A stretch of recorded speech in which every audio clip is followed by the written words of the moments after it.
어린이날을 보냈습니다. 아이들이 떠들고 웃고 뛰노는 소리가 여전히 귀에 남아있는 듯합니다. 이날은 단지 어린이들에게 선물 하나 건네며 기념하는 날은 분명 아닙니다. 셰마 교육 중에 양육의 기초에 대해서 탈무드는 다음과 같이 이야기합니다. 한 아이가 태어나면 이 땅에 하나의 세상이 더 태어나는 것이라.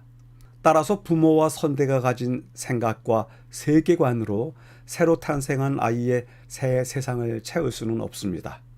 그가 가진 특성과 맞는 새로운 세상을 열어갈 기회를 만들어주기 위해서 부모와 양육자들 그리고 교회가 가져야 할 양육의 길이 달라져야 하리라 생각합니다.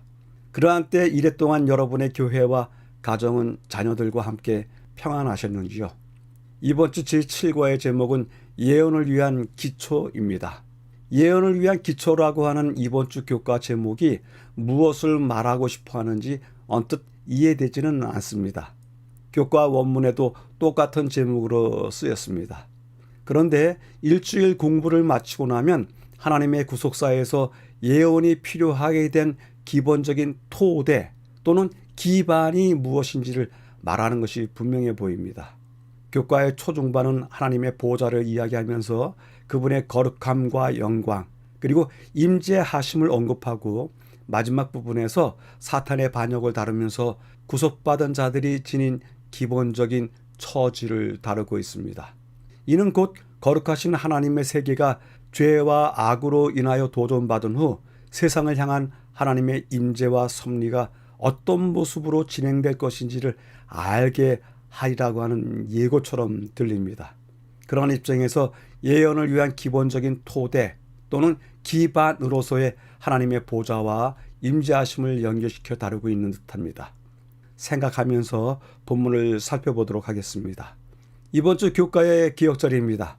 내가 또 주의 목소리를 들으니 주께서 이르시되 내가 누구를 보내며 누가 우리를 위하여 갈꼬 하시니 그때 내가 이르되 내가 여기 있나이다. 나를 보내소서 하였더라.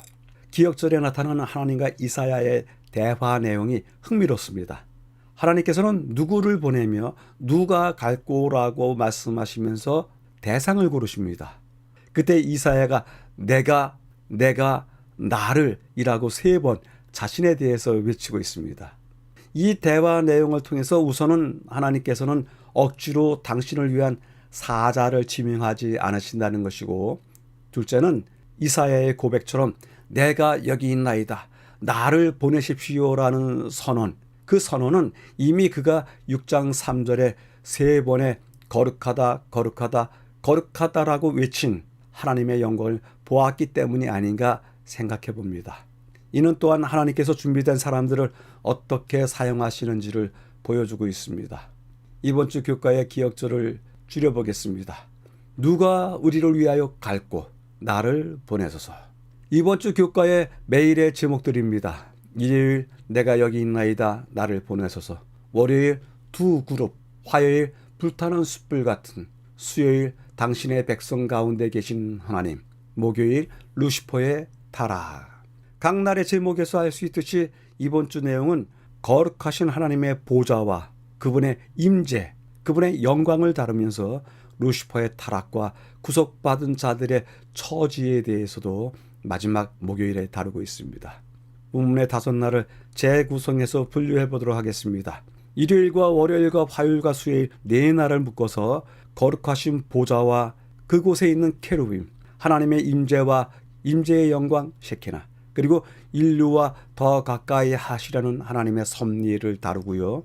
목요일은 루시퍼의 타락과는 정반대로 복음으로 구속받은 자들의 구원을 다루고 있습니다.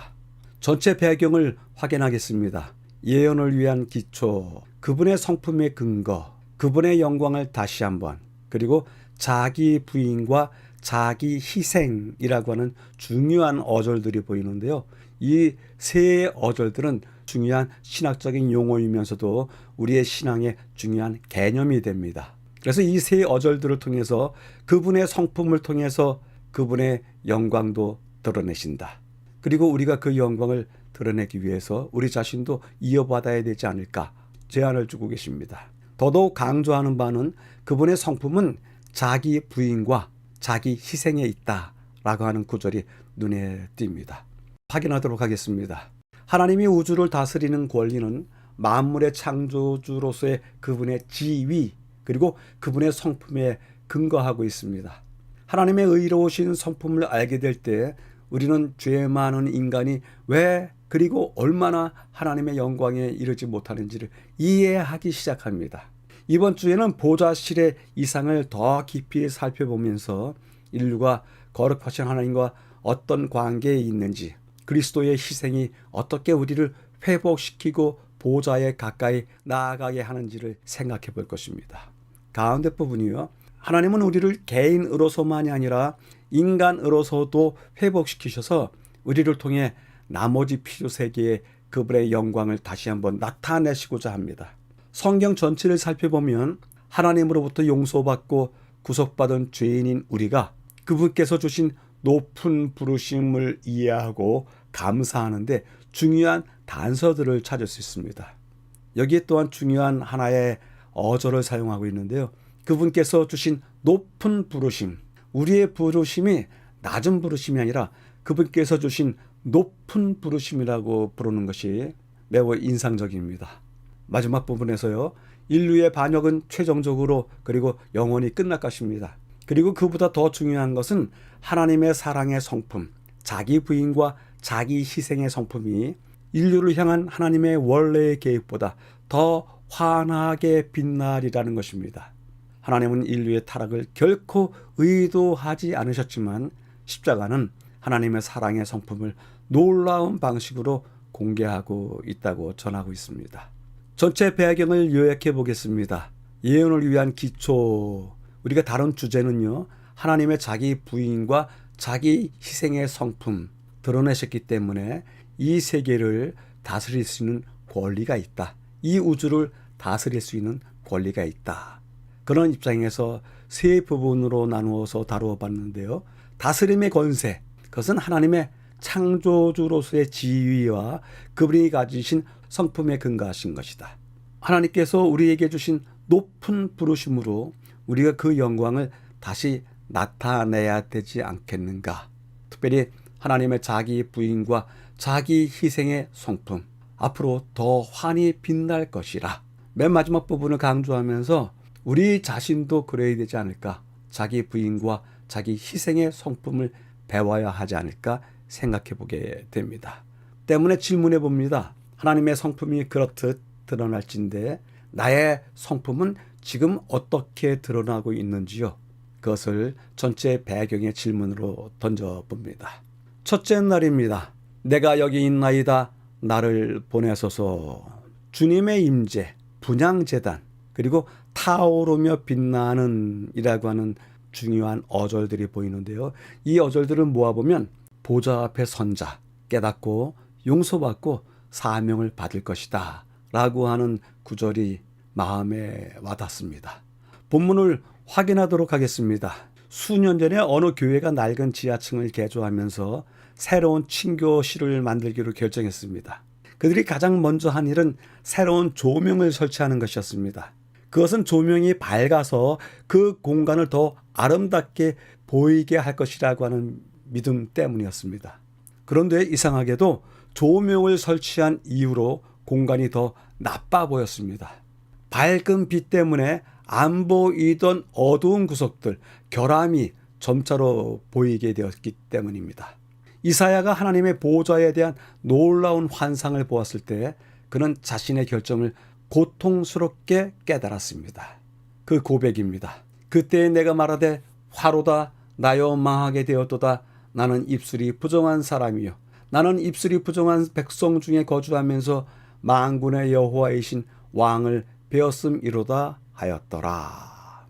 우리도 갑자기 주님의 임재 앞으로 이끌려 나간다면 그와 같은 느낌을 받을 것입니다.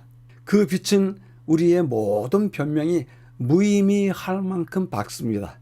하나님의 임재 앞에서 우리는 어찌할 바를 모르는 것을 경험하게 될 것입니다. 이사야는 일생일대의 놀라움을 직면했던 것입니다. 가운데 부분을 위해서 이사야서 6장을 읽으라고 하는데요.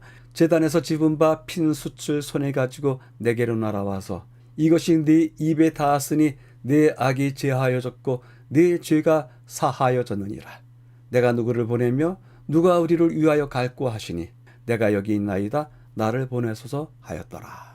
이사야는 죄로 인해 망하게 되는 것을 알고 있었습니다. 죄의 싹은 사망이기 때문입니다.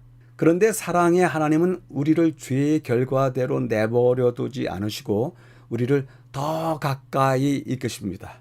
스라비라고 하는 특별한 사명을 받은 천사들이 제단에서 숯을 가져다가 그의 입에 대었을 때 이사야의 죄는 제해졌습니다. 이 제단은 하나님의 백성이 자신들을 위해서 중보 기도를 드리는 분향 제단이었을 것입니다. 그의 죄는 용서받았고 그는 이제 하나님의 임재 앞에 설 수 있다고 여겨졌지만 그보다 더 중요한 것은 그가 세상에 하나님을 대표하도록 사명을 받는다는 것입니다. 마지막 부분이요. 매우 흥미롭게도 스랍이라는 단어는 불타는 존재라는 뜻입니다. 요한복음 5장 35절에서 예수님께서 침례 요한의 사역을 설명하시는 것을 살펴볼 수 있는데요. 그는 타오르며 빛나는 등불이었노라. 너희가 한동안 그의 빛을 기뻐하기 원하였노라 라고 하면서 요한에 대해서 타오르는 빛나는 등불이라고 표현했습니다.